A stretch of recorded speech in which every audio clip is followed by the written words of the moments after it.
अगर आपके पास Indian passport है तो आप इस भ्रम में कभी भी मत रहना कि आपके पास एक ऐसा डॉक्यूमेंट है जो आपको इंडियन सिटीजनशिप होने का एक पक्का प्रूफ देता है, क्योंकि हाल ही में मिनिस्ट्री ऑफ एक्सटर्नल अफेयर्स ने यह कंफर्म कर दिया कि पासपोर्ट सिर्फ एक ट्रेवल डॉक्यूमेंट है, नॉट ए सिटीजनशिप डॉक्यूमेंट। हालांकि इंटरनेशनल ट्रेवल के लिए इसे नेशनलिटी का एक स्ट्रॉन्ग प्रूफ माना जाता है, पर इससे यह प्रूफ नहीं होता कि आपके पास इंडियन सिटीजनशिप का एक पक्का प्रूफ है। वैसे होगा भी कैसे, क्योंकि यहाँ तो कोई सिंगल डॉक्यूमेंट है ही नहीं। यहाँ तक कि आपका Aadhaar, voter ID, PAN card, driving licence और राशन कार्ड ये भी सिटीजनशिप का डॉक्यूमेंट नहीं है। ये बस आपका identity, financial identity, voting, driving permission और फैमिली डॉक्यूमेंट्स हैं। काफी स्ट्रिक्ट डॉक्यूमेंट्स और पुलिस वेरिफिकेशन के बाद हमें जो पासपोर्ट मिलता है वो भी नहीं है। तो फिर बचा ही क्या है जिससे हम ये प्रूफ कर सके कि हम इंडियन सिटीजन हैं। कहीं ऐसा ना हो कि किसी दिन गवर्नमेंट हमें पाकिस्तान, बांग्लादेश, श्रीलंका, चाइनीज या कहीं और का सिटीजन बोलकर बाहर निकाल दे और हम पासपोर्ट, आधार कार्ड, वोटर आईडी वगैरह को ऐसे चाटते ही रह जाएंगे। देखो, सिटीजनशिप एक लीगल स्टेटस है। इसका मतलब है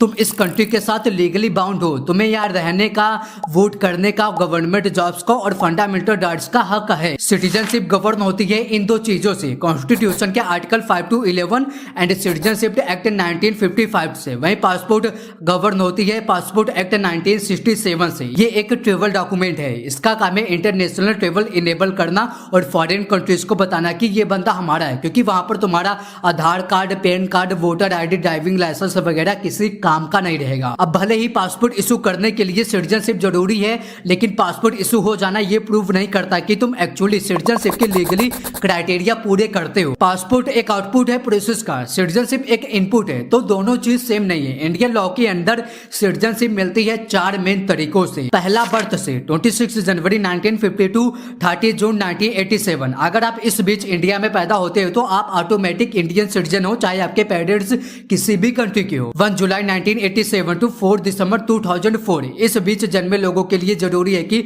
उनके जन्म के टाइम उनके पेरेंट्स में से कोई एक इंडियन सिटीजन हो, और 3 दिसंबर 2004 के बाद दोनों पेरेंट्स इंडियन सिटीजन होने चाहिए और कोई भी इलीगल माइग्रेंट ना हो। दूसरा डिसेंट से, पेरेंट्स इंडियन सिटीजन है तो तुम भी इंडियन सिटीजन हो। और तीसरा रजिस्ट्रेशन से, इसमें कुछ लोग एप्लीकेशन और कंडीशन फुलफिल करके इंडियन सिटीजन बन सकते हैं। और चौथा नेचुरलाइजेशन से, इसमें अगर कोई फॉरेन पर्सन इंडिया का सिटीजन बनना चाहता है तो उसे इंडिया में 12 साल तक रहना होगा और कॉन्स्टिट्यूशन के 8 शेड्यूल में दी गई किसी एक लैंग्वेज का नॉलेज होना चाहिए उसे। अब क्वेश्चन ये है कि अगर तुम 1975 में राजस्थान के किसी विलेज में जन्म लिए हो तो तुम्हारे पास कौन सा डॉक्यूमेंट होगा? Birth certificate? ना, क्योंकि रूरल इंडिया में 1990 तक बर्थ रजिस्ट्रेशन प्रॉपर्ली होती ही नहीं थी। यूनिसेफ का डाटा बोलता है कि 2000 के बाद भी इंडिया में 40% से ज्यादा बर्थ अनरजिस्टर्ड थे। स्कूल सर्टिफिकेट शायद है, शायद नहीं। पेरेंट्स के डॉक्यूमेंट वो भी ऑलमोस्ट ना ही है।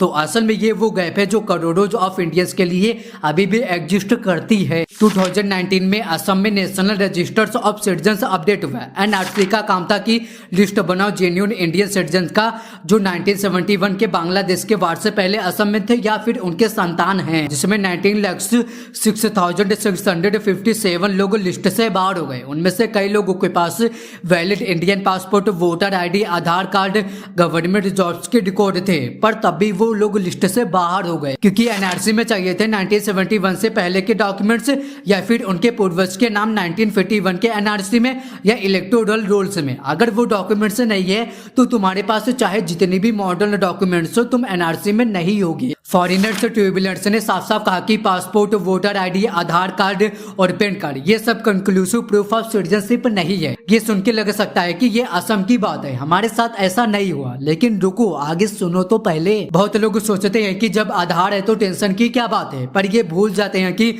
UIDAI साफ साफ कहता है कि Aadhaar is not a proof of citizenship. Aadhaar सिर्फ ये प्रूफ करता है कि तुम इंडिया में रहते हो, सिटीजनशिप का इससे कोई लेना देना है ही नहीं। आधार एनआरआईज को भी मिलता है और लॉन्ग टर्म में फॉरेन रेजिडेंट को भी मिलता है। तो अगर एनआरसी पैन इंडिया आया और तुमसे पूछा गया कि तुम प्रूफ करो कि तुम इंडियन सिटीजन हो, तो तुम्हारे पास आधार कार्ड है, पासपोर्ट है, वोटर आईडी है, लेकिन अगर तुम्हारे पास 1971 से पहले का डॉक्यूमेंट नहीं है तो तुम ये लीगली प्रूव नहीं कर सकते कि तुम इंडियन सिटीजन हो। और ये हाइपोथेटिकल नहीं है, ये असम में हो चुका है। मान लो गवर्नमेंट ने तुम्हारा पासपोर्ट इशू कर दिया, मतलब एक टाइम पे गवर्नमेंट ने ऑफिशियली एक्नॉलेज किया कि हाँ ये इंडियन सिटीजन है, पर वही गवर्नमेंट कल एक ट्रिब्यूनल के थ्रू कह सकती है कि नहीं तुम इंडियन सिटीजन नहीं हो, तुमने सही से डॉक्यूमेंट प्रूव नहीं किया, तो तुम ऑब्वियसली बीच में फंस जाओगे। इसके बाद होता है डिटेंशन सेंटर्स, जो असम में बनाया गया है। कुछ लोग वहां हैं जो 3-4 साल से हैं, ना इंडियन से ना बांग्लादेशी, क्योंकि बांग्लादेश ने भी एक्सेप्ट करने से मना कर दिया। लीगली वो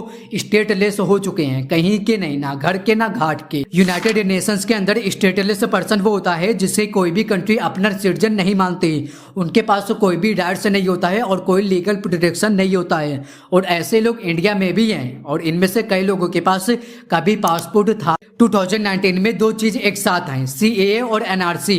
CAA यानी सिटीजनशिप अमेंडमेंट एक्ट, इसमें पाकिस्तान, बांग्लादेश, अफगानिस्तान से आए 6 minority religion, Hindu, Sikh, Buddhist, Jain, फारसी, क्रिश्चियन के लोगों को जो 31 दिसंबर 2014 से पहले इंडिया में आए थे, उन्हें नेचुरलाइजेशन के लिए 12 ईयर्स की जगह पर सिर्फ 5 ईयर्स इंडिया में रहना होगा और उन्हें इलीगल माइग्रेंट नहीं माना जाएगा। NRC national register of citizen, सबको प्रूफ करना पड़ेगा कि वो इंडियन सिटीजन है। अब इन दोनों को एक साथ में रख के देखो, अगर NRC पैन इंडिया आया और कोई इंडियन मुस्लिम अपनी सिटीजनशिप डॉक्यूमेंट से प्रूफ नहीं कर पाया तो उसे CAA का बेनिफिट नहीं मिलेगा। और वैसे भी CAA उन्हें कवर भी तो नहीं करती है। अब इसके जो सपोर्टर्स है वो कहते हैं कि यह कॉम्बिनेशन जरूरी है इलीगल इमिग्रेशन को रोकने के लिए, पर क्रिटिक्स कहते हैं कि यह कॉम्बिनेशन स्पेसिफिक सिर्फ एक कम्युनिटी को टारगेट करता है स्टेटलेसनेस के लिए। तो दोनों साइड्स की अपनी अपनी लॉजिक है, पर एक चीज दोनों साइड्स एग्री करती हैं, ये कॉम्बिनेशन बहुत पावरफुल है जिसका इम्पैक्ट करोड़ों ऑफ इंडियंस पे पड़ेगा। तो पासपोर्ट एक इंपॉर्टेंट डॉक्यूमेंट है, ना कि ये सिटीजनशिप का